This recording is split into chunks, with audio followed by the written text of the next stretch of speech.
Assalamualaikum, kami akan membentangkan hasil analisis kami berkenaan ciri kritikan karya sastra kanak-kanak dan juga remaja bagi subjek BMMB 1104 Kesusastraan dan Kebudayaan Melayu.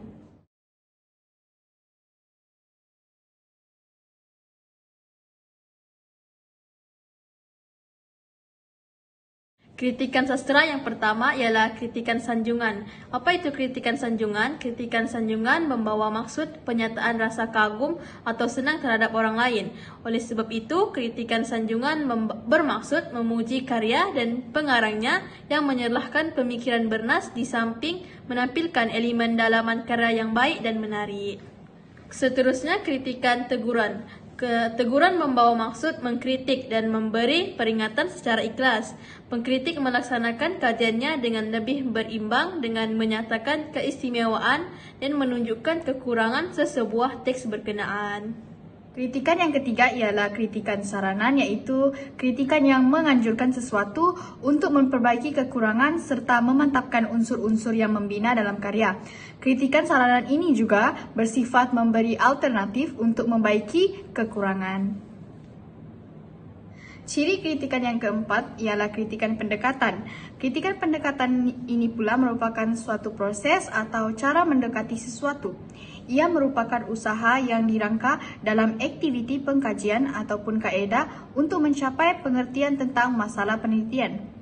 Dalam bidang kesusastraan, pertimbangan dan penilaian yang dilaksanakan pengkritik lazimnya menggunakan sesuatu aspek atau landas tinjauan yang tertentu.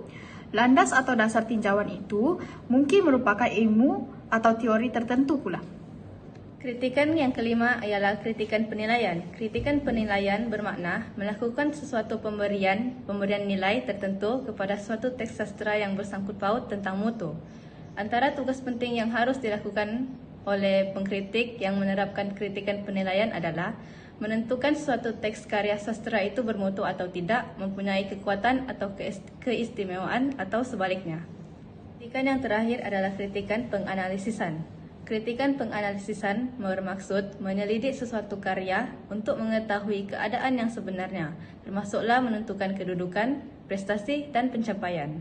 Dalam konteks ini, apabila seseorang pengkaji atau pengkritik melakukan penelitian terhadap suatu genre sastra, maka bererti penelitian itu sedang melaksanakan kerja penghuraian atau penganalisisan.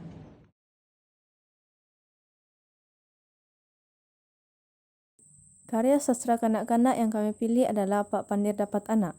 Buku ini menceritakan tentang Pak Pandir, seorang yang dungu dan hidup bersama istrinya Mak Andeh dalam sebuah kampung.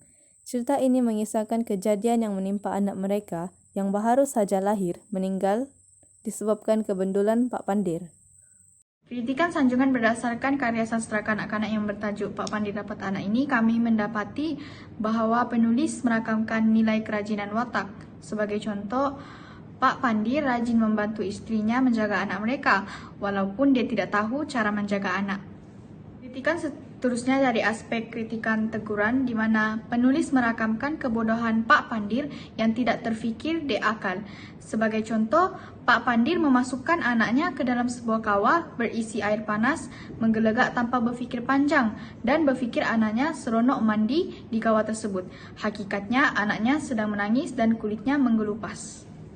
Seterusnya, berdasarkan analisis kami terhadap karya sastra ini, kritikan saranan yang terdapat dalam sastra ini ialah penulis sepatutnya memberikan perwatakan Mak Andeh sebagai seorang isteri dan ibu yang teliti dalam memberi arahan, kerana Mak Andeh sudah mengetahui bahawa suaminya seorang yang lurus bendul.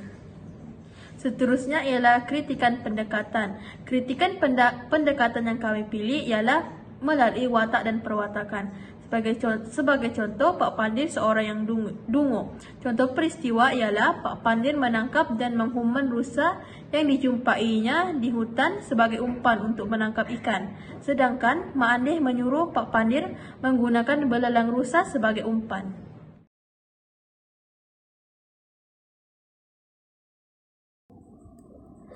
Karya sastera remaja yang telah kami pilih untuk dianalisis ialah novel Di Sebalik Dinara. Sinopsis bagi novel Di Sebalik Dinara Karya Dayang Nur ini telah mengisahkan tentang penggunaan teknologi maklumat yang begitu canggih sehingga boleh menguasai pemikiran manusia. Akhirnya, hilang rasa kemanusiaan walaupun dalam kalangan ahli keluarga sendiri. Sebalik Dinara ini ialah penulis menetapkan nilai kasih sayang dan kebijaksanaan dalam cerita ini. Contoh peristiwa yang menunjukkan nilai kasih sayang. Yang pertama, Farisha tetap berasa sayang terhadap ayahnya iaitu Kal, walaupun ayahnya menjadikan dia sebagai bahan uji kaji. Contoh yang kedua ialah Azrai, iaitu abang angkat Farisha, tetap mengambil berat terhadap keselamatan Farisha dengan memasang pengimbas retina di rumah sewa Farisha, walaupun Farisha hanyalah adik angkatnya. Bagi nilai kebijaksanaan pula, contoh peristiwa ialah Farisha menggunakan kepakarannya dalam menggodam pelayan data selepas memasuki sistem keselamatan Bangsa Purba dalam hanya masa tempoh 10 minit. Kritikan seterusnya yang terdapat dalam novel adalah kritikan teguran. Berdasarkan novel, penulis merakamkan sikap Kal yang terlalu taksub dengan teknologi sehingga menjadi orang yang tidak berperi kemanusiaan. Sebagai contoh, Kal menjadikan Farisha, anak kandungnya sendiri, sebagai bahan uji kaji dengan memasukkan microchip ke dalam badan Farisha. Teks yang sama, penulis juga banyak menggambarkan keburukan teknologi, sedangkan teknologi dapat memudahkan hidup manusia jika digunakan dengan betul. Sebagai contoh, Kal menyalahgunakan teknologi demi kepentingan dirinya sendiri. Jadi kritikan seterusnya adalah kritikan saranan.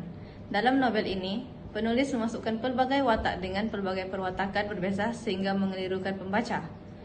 Saranannya, penulis sewajarnya menggunakan nama yang sama terhadap sesuatu watak, walaupun perwatakan watak tersebut telah berubah. Contohnya, watak Marilyn dan Medina. Ciri kritikan seterusnya ialah kritikan pendekatan. Berdasarkan novel ini, kritikan pendekatan yang kami pilih adalah dari aspek latar masyarakat. Sebagai contoh, masyarakat yang maju dan celik dalam bidang sains dan teknologi terdapat dalam novel ini. Sebagai contoh, Farisha berupaya menggodam pelayan data Bangsa Purba dalam hanya masa 10 menit disebabkan kehebatannya dalam bidang sains dan teknologi. Ciri kritikan yang terakhir berdasarkan novel ini ialah kritikan penilaian. Berdasarkan karya sastra remaja di Sebalik Dinara hasil karya Dayang Nur, dapat dilihat bahwa karya ini bermutu tinggi. Hal ini dapat dibuktikan kerana novel ini telah dimasukkan dalam silibus pembelajaran bagi tingkatan 5. Berdasarkan pengalaman saya sendiri, semasa di sekolah menengah, novel di Sebalik Dinara adalah novel yang mempunyai jalan cerita yang sangat menarik berbanding 4 novel yang lain. Jadi, sudah terang lagi bersulu, cerita ini sampai di hati remaja kerana plotnya yang tersusun dan pengakhirannya memberi kesan kepada pembaca dari aspek pengajaran dan nilai.